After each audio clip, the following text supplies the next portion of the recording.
Hi friends, welcome to Jaya's garden. எல்லோரும் எப்படி இருக்கீங்க? நல்லா இருக்கீங்களா? நான் ரொம்பவே நல்லா இருக்கேன். நீங்கள் எல்லோரும் நல்லா இருக்கணும் அப்படிங்கிறதுக்காக நான் கடவுள்கிட்ட என்றைக்குமே ப்ரேயர் பண்ணிக்கிறேங்க. ஓகே, நம்ம ஒரு இன்ட்ரெஸ்டிங்கான வீடியோ பதிவுக்குள்ளே போகலாம். அதுக்கு முன்னாடி நீங்கள் ஜெயாஸ் கார்டன் சேனலை சப்ஸ்கிரைப் பண்ணலை அப்படின்னா சப்ஸ்கிரைப் பண்ணிக்கோங்க.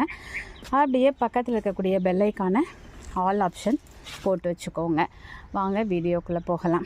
ஒரு சகோதரி கேட்ட கேள்விக்கான பதில் தான் இந்த வீடியோ.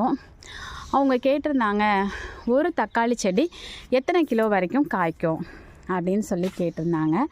நல்ல ஒரு மண் கலவை கொடுத்து, நல்ல ஒரு பராமரிப்பு கொடுத்து, அது மட்டும் இல்லை, நான் ஒரு சின்ன டிப்ஸ் கூட நான் ஏற்கனவே சொல்லியிருக்கேன். வெள்ளை அடிக்கும்போது நம்ம ஒயிட் வாஷ்லாம் பண்ணுவோம்ல, அப்போ சுண்ணாம்பு கரைசல் ரெடி பண்ணுறதுக்காக சுண்ணாம்பு கல்லை நல்லா போட்டு நைட்டே மூடி வச்சுட்டு மறுநாள் நம்ம அதை கலக்க ஆரம்பிப்போம். அதுக்கு முன்னாடி மேட்டால் இருக்கிற அந்த தண்ணியை எடுத்து நம்ம ஸ்டோர் பண்ணி வச்சுட்டு ஒரு 10 லிட்டர் தண்ணிக்கு ஒரு ml 2 ml மட்டும் அந்த சுண்ணாம்பு தண்ணியை கரைச்சிட்டு, ரொம்ப மைல்டாக சொல்கிறேன், அவ்வளோதான் ஊற்றணும். அதுக்கு மேலே ஒரு கப் அளவுக்கு ஒரு செடிக்கு ஊற்றி விட்டோம்னா தக்காளி பெருசாக வரும் அப்படின்னு சொல்லி நான் சொல்லியிருக்கேன் டிப்ஸு. நமக்கு எப்போதும் ரெகுலராக அப்படி கிடைக்க மாட்டேங்குது. ஸோ அதனால் இருக்கிற அந்த தொழு உரத்தை வச்சு தான் நான் மெயின்டைன் பண்ணிகிட்ருக்கிறேன்.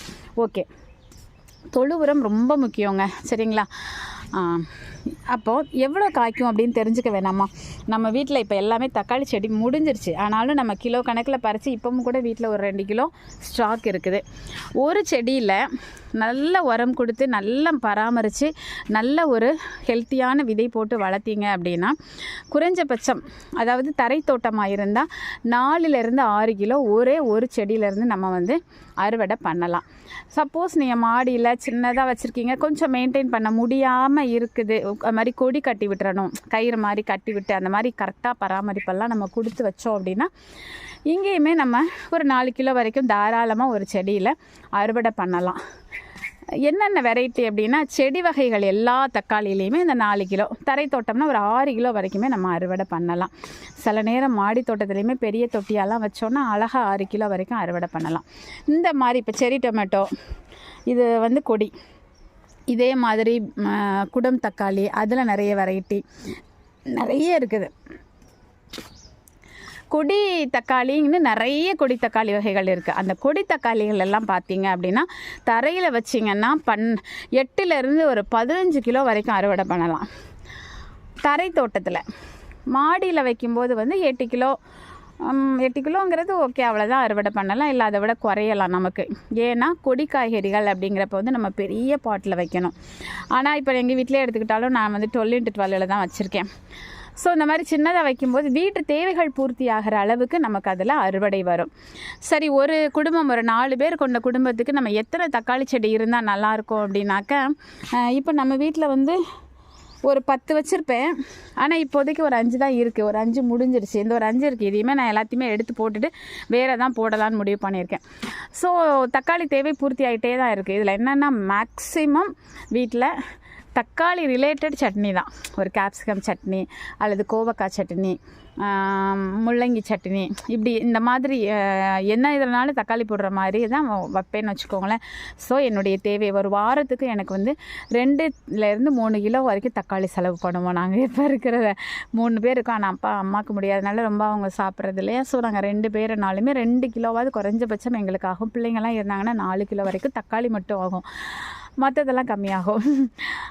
அப்போ பார்த்துக்கோங்களேன். ஆனால் என்னுடைய தேவையை இது பூர்த்தி பண்ணுது. இப்போ கூட பார்த்தீங்க அப்படின்னாக்கா நான் அந்த ஒரு பக்கெட் கொண்டு வருவேன்ல, பேஸ்கெட் கொண்டு அது நிறைய எனக்கு தக்காளி இருக்குது. முடிஞ்சிருச்சு. இத்தனைக்கும் தக்காளி அறுவடை முடிஞ்சு அது கடைசி ஆயிடுச்சு. ஆனாலும் டெய்லி ஒரு 100, 200, 1/4 கிலோ, 1/2 கிலோ அந்த மாதிரி பறிச்சிக்கிட்டே இருக்கேன்னா அது அப்படி நம்ம வெளியில் தான் வைப்போமா, அந்த கூட இப்போ நிறைஞ்சு வழியுது.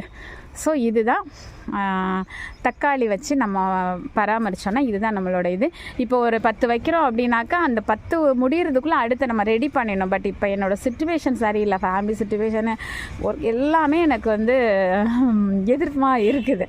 அதனால் நான் இப்போ அடுத்த விதைகள் போடலை. இப்போ கத்தரிலாம் முடிஞ்சிட்டு விதைகள் போடலை, எதுவுமே போட முடியலைங்க. அதனால் இப்போ ஃபுல்லாக நீங்கள் கொடுத்த பூ விதைகளை மட்டும் போட்டு தான் என் மாடி தோட்டம் ஓடிட்டுருக்கு. இருக்கிறத வச்சு அறுவடை பண்ணியிருந்தேன். ஆனாலும் பாவைக்காய் வந்துடுது, கோவக்காய் வந்துடுது. அதெல்லாம் எதுவுமே திருப்பி போட வேண்டியது இல்லைல்ல. ஸோ அதை வச்சு தான் நான் இப்போ காய்கறி தேவையை பூர்த்தி பண்ணிகிட்ருக்கேன். வெண்டைக்காய் வருது. ஆனால் நீங்கள் அது முடிய போகுது ஒரு மாதிரி இப்படி டல்லாகிடும், நமக்கே தெரிஞ்சிடும் முடிய போகுது அப்படிங்கிறத. பாருங்களேன், காயெல்லாம் கிடக்குது. ஆனால் இந்த மாதிரி எப்படி ஆயிடுச்சு பார்த்தீங்களா, கயிறெல்லாம் கீழே மலையில் விழுந்துடுச்சு நேற்று உள்ள மலையில்.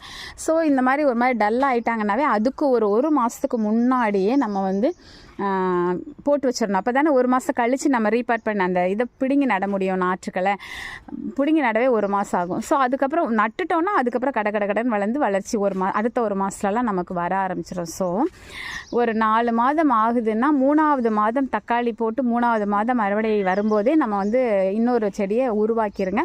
அப்போ தான் உங்கள் தக்காளி தேவை வந்து தொடர்ந்து வந்து உங்களுக்கு பூர்த்தியாகி கரெக்டாக மெயின்டைன் ஆகும். இல்லைனா நம்ம போய் மார்க்கெட்டில் வாங்குற மாதிரி ஆகிடும்.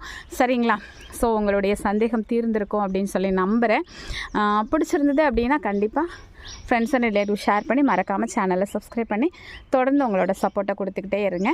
Okay, bye. Happy gardening. Take care.